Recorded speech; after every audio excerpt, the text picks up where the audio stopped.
নমস্কার বন্ধুরা, আমি অর্ণব। আজকে আমি কথা বলবো এমন একজন মানুষকে নিয়ে, যেটা আমি আগের ভিডিওতে বলেছিলাম যে কেউ গেস করতে পারছো কি না জানিও কমেন্টে। তো এনি গেস কেই বলতে পারবে? ওকে, আমি নিজেই বলে দিচ্ছি। আজকে আমি কথা বলবো এমন একজন মানুষকে নিয়ে, যিনি আর কেউ নন, আমাদের বাবা। যে হলেন মানে ব্যাক সাপোর্ট, সমস্ত সন্তানদের ব্যাক সাপোর্ট যেটাকে বলা হয়, তিনি হলেন আমাদের বাবা। মানে সংসারের ছাদ যেটাকে বলা হয়,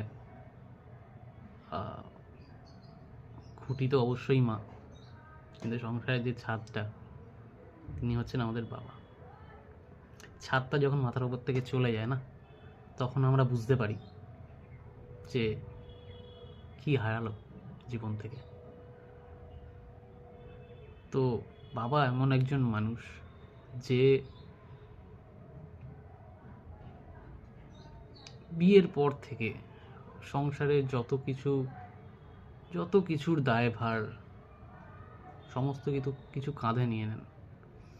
সে তোমার ভরণ পোষণ থেকে শুরু করে পড়াশোনা, ইচ অ্যান্ড এভরিথিং,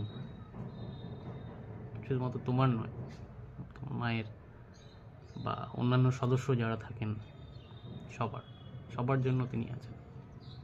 কিন্তু তুমি কখনো তার ভালোবাসাটা উপলব্ধি করতে পারবে না ঠিক মতোভাবে।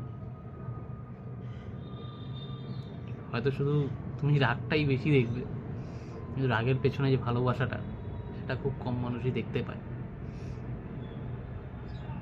ইভেন আমিও হয়তো সেটা পাইনি, কারণ আমার বয়সটা তখন অনেক কমই ছিল, তাই আমি বুঝে উঠতে পারিনি। আমার বাবা মারা গেল প্রায় অনেক বছর হয়ে গেল, 2014, অলমোস্ট 11 বছর। তো সেই সময় আমি অনেকটা ছোটই ছিলাম, স্কুল লাইফ ছিল তখন।